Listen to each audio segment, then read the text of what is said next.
What's up, guys? Welcome to another edition of UCBP Reacts. Today, we're going to do some UFC predictions, and I'm joined here by none other than the legend himself, Andres, the Karate Kid. Andre, welcome to the reaction. How are you, man? I'm doing great, man. Thank you for having me, as always, man.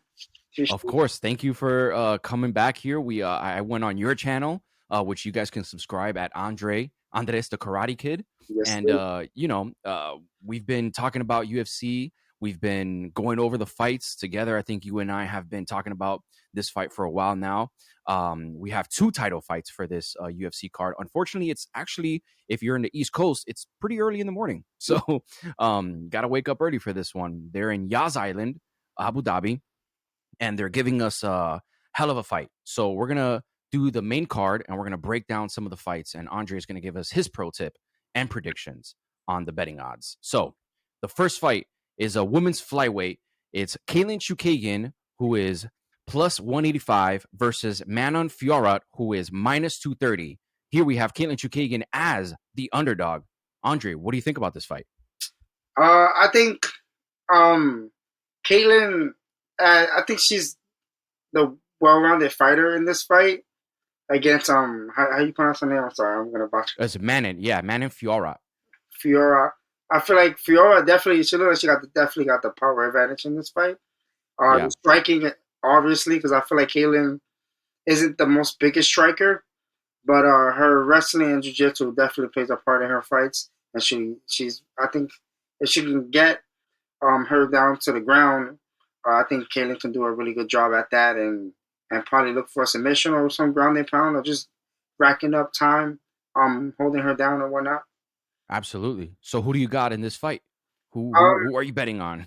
hmm. If I had to, I would definitely say hmm. I think I'm gonna go with the favorite in this one. All right, Manon Fiorot. So we got that one down in the books. So next fight is at lightweight, and we have Benil Dariush, who is plus 160, versus Mateusz Gamrot, who is minus 200. Benil Dariush here, slightly the underdog. How do you feel about this fight, Andre?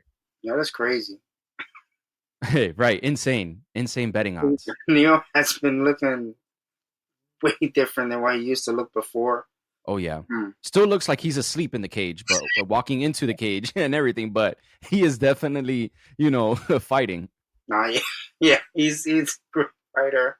Um, I think Gamron has some good striking, some good ground game as well.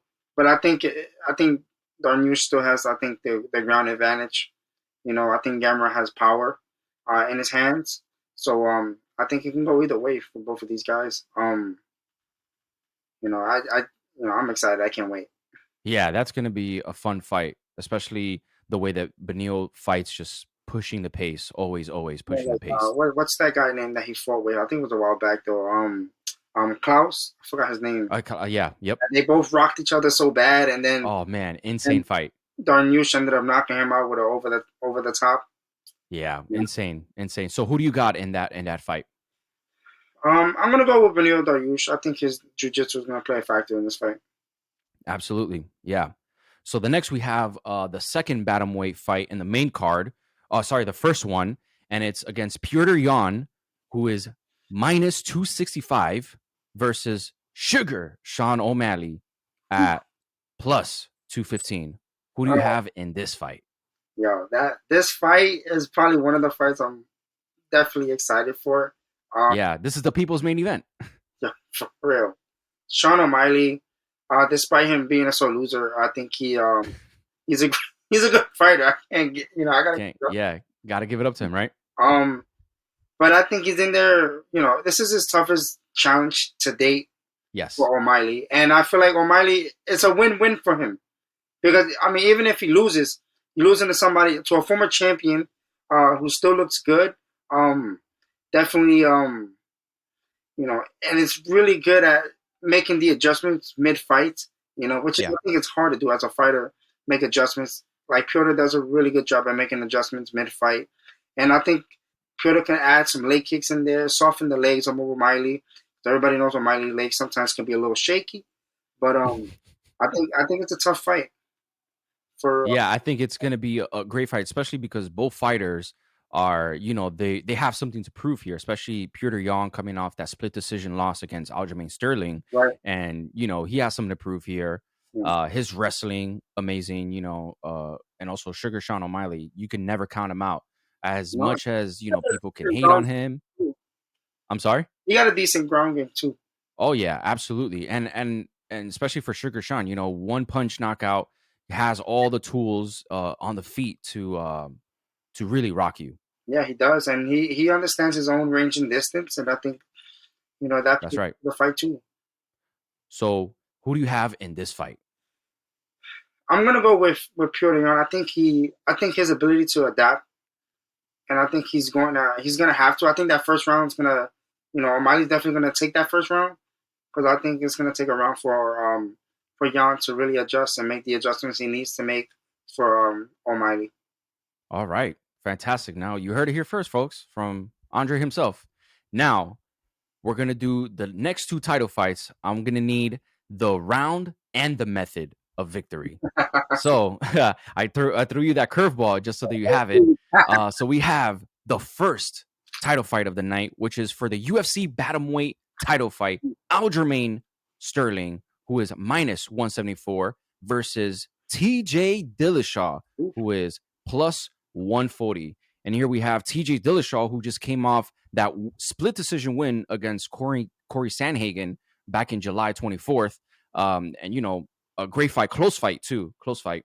And then we have, of course, the fight against Peter Young, Aljamain Sterling, who went back to back against Peter Young. The first fight was a DQ. Everyone saw that. Oscar, you got to give an Oscar to Aljamain Sterling in that one. And then Aljamain Sterling versus Peter Young, which was in April 9th, and he won a split decision to retain the UFC bantamweight champion. So we have TJ Dillashaw, who is his record is 18-4. And then we have Aljamain Sterling, the Funk Master, 21-3-0. Who do you have, Andre? Whew, this is a fun. I'm excited for this one. It's a funky fight. Like I think it's a fun fight. Both guys are really good wrestlers. Um, I would definitely say though, unfortunately for T.J. Dillashaw, the stuff that he did in the past is always going to haunt him. Yeah. I don't hold. I mean, I hold him up to it, but not really. He's fighting now. And Yeah. he. Well, I say this also about PEDs and steroids and stuff. I look at like baseball players like Barry Bonds and all that, and they took PEDs and steroids and stuff to enhance or whatever. But you and I, if I took steroids today, I wouldn't be able to hit a home run off a MLB pitcher, right? And if I was in the UFC, which I'm not obviously, and if I was an MMA fighter, I still wouldn't have the skills to do that. Obviously, still an enhancement, still an edge because with MMA or anything, there's always about the edge. Any sport is always about having that edge, and it can be a benefactor. So of course, can't forgive TJ for that. But we are looking at new horizons here, and where he's trying to make amends to all of that. And even if you forgive, for the fans and everybody, you would never Get ready to hear the booze. you would never forget. But I think this matchup kind of favors him though, and I say that, and I like Aljamain Sterling. Long Island stand up. That's right. Strong Island. He gonna need to be because I think this is a tough matchup for Aljo. Aljo, they're both good wrestlers, but when it comes to striking, Aljo's striking is just all over the place. He's gonna have to be. He's gonna have to be smart about his striking, not be all over the place as he can be at times. Yeah. With somebody like TJ Dillashaw, who has the power, and has the power to stop him, has the wrestling to work around the grappling of Aljamain Sterling. So I think Aljo has to make it ugly, but it has to be a smart ugly in order for him to come out on top in this fight. Because I feel like it just doesn't waver. Like the fight he had with Piotr Jan the second time, he won the first 3 rounds, but he looked gassed by the fourth and fifth, and that's what made it so close.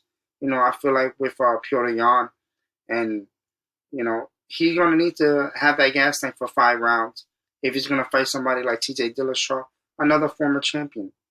Of course.